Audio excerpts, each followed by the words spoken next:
Small piece, as you can see here, and drywall. So we'll pop it up against the board here. I'll draw a bit of a rough pencil line on it and we'll cut it out. So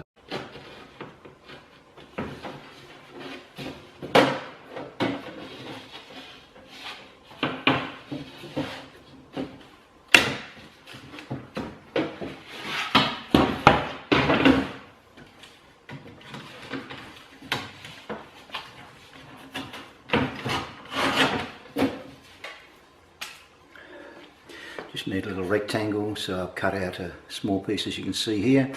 And what we do next will be trace the outside shape, trace this outside shape onto the walls.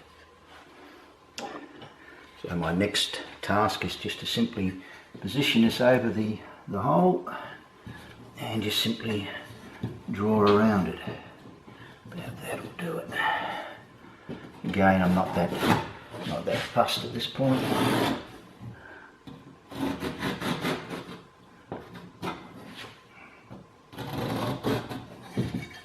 And that's just the general shape that I'll be cutting.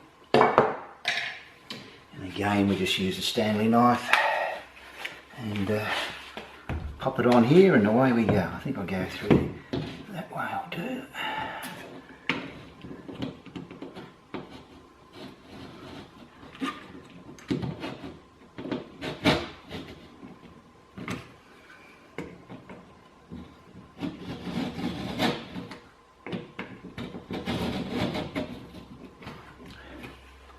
Make certain you've got a sharp knife, of course. Does make a difference.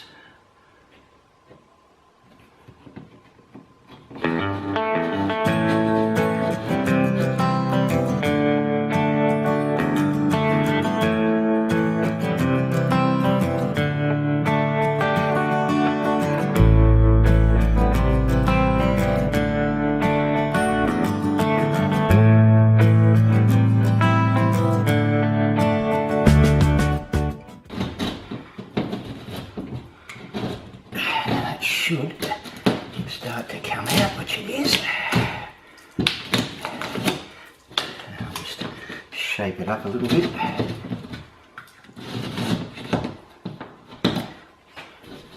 I cut that deep enough? Yep, there we go. And again, we just cut across. Take out that stuff in there.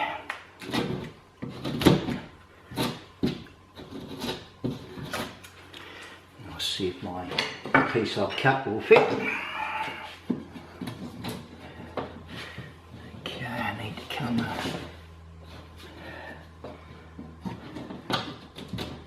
Okay, just need to trim a little bit off that.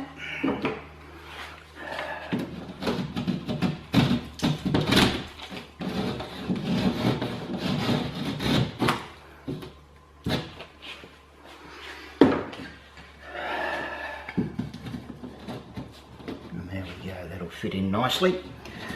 What we have to do with the pieces of timber that I've got, we stick these in.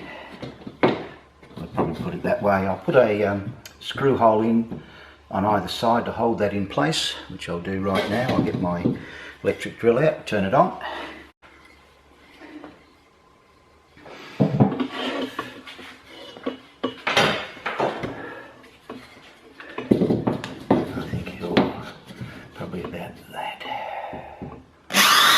So I'm afraid I have to do it the old-fashioned way. Just get this started so it doesn't drop out on me.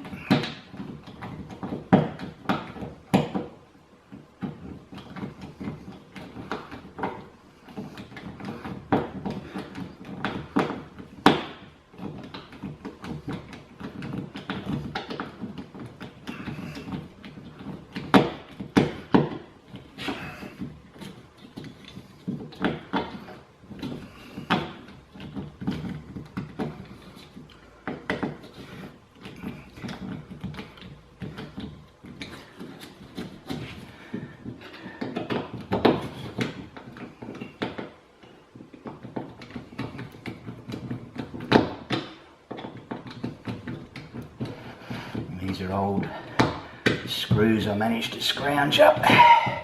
Make certain when you're putting them in that they're actually below the surface. It doesn't have to be terribly secure in there. All we're doing is using it as a backing board.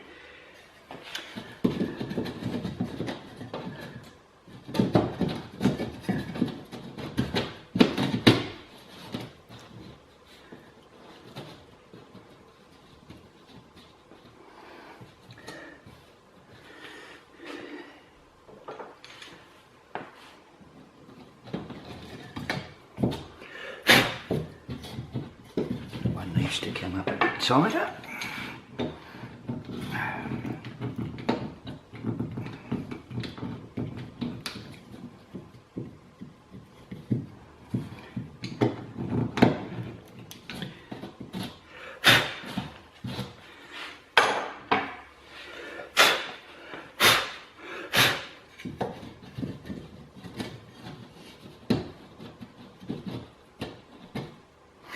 And that'll do initially. We now get our bit of tape, and it's a special mesh tape. Use the old Stanley again, cut a length off.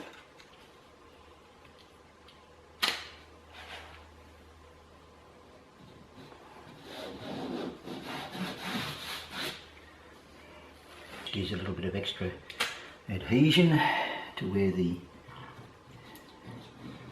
actual mix is going to go over the top.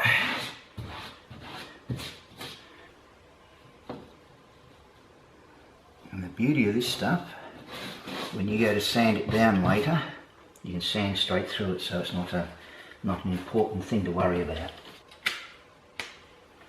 That's the last there. Okay. So at this stage all we have to do is grab some filler and start spreading it. So we'll get stuck into it now. Just wake a bit in, it doesn't matter how she goes in at this point.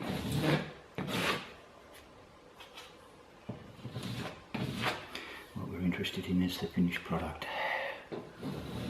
This is a bit of a... Start it off.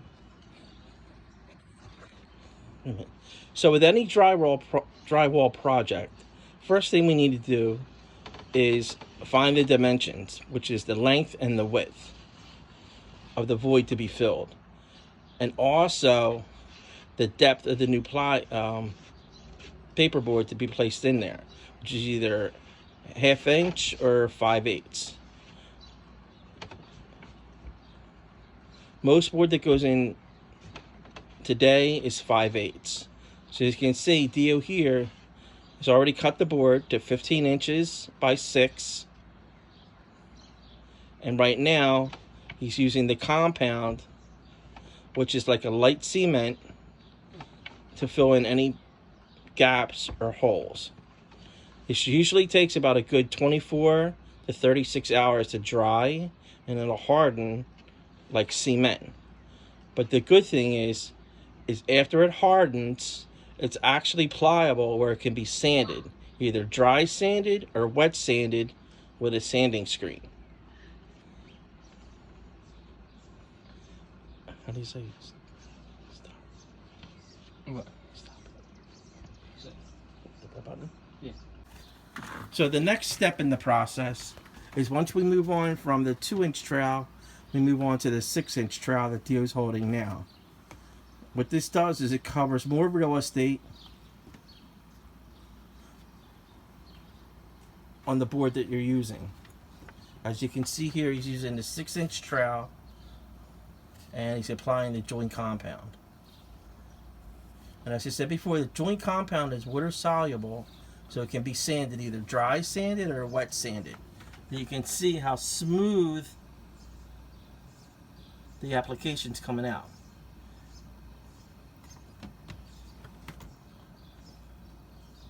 Look at that, perfect. Nice job. Good job. Okay, the next video, we're going to let this dry for about a few hours, and we're going to come back, take a look, and see if we need any more application.